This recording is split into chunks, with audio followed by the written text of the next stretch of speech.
سلام. بگم اگه شما دانلود نسخه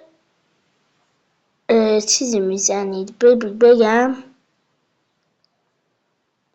صبر کنید اول. فهمیدم.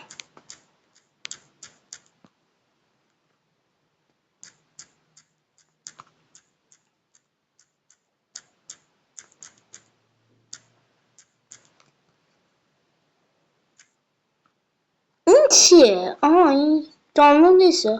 اصلا یه چیزی دانلود نکرده، به خدا دانلود. بچه این اگه خواست دانلود کنه نمیدونم مال من میشه یا نه. میبینی اینا که آموزش میده، اینا هم دانلود ها. یه اسم ببینم بچه این چیه؟ نه نمیذاره. فکر کنم نذار بر شما اینترنت هم روشنه بچه.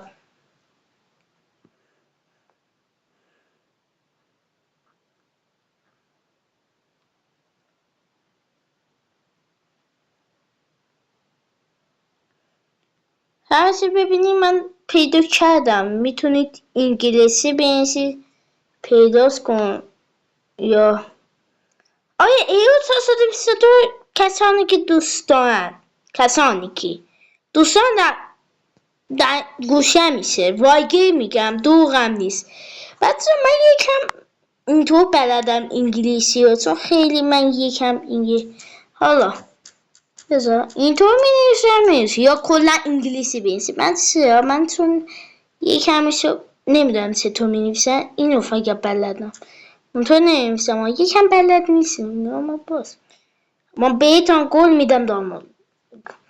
من دانلود نمیکنم. این بچه این اصلا دانلود نکنی، هکتون میکنه. ببینید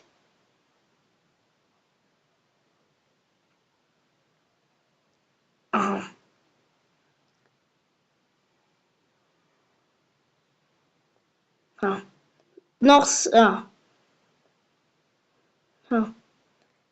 ایرو 422 یک نسخه ترسا که سال اینه ها.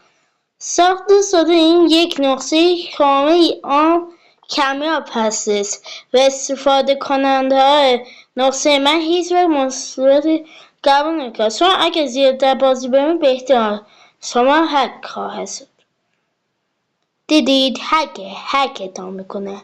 میگه بیشتر از نیم ساعت در بازی نه و بفا بعد نیم بازی رو پاک کنی و بازم تکرار میکنه. هیچ وقت منظور این میگم، اما اصلا ندانلود نکنید بچه. من بهتون دیدید دیگه همه چیز خطرناکه.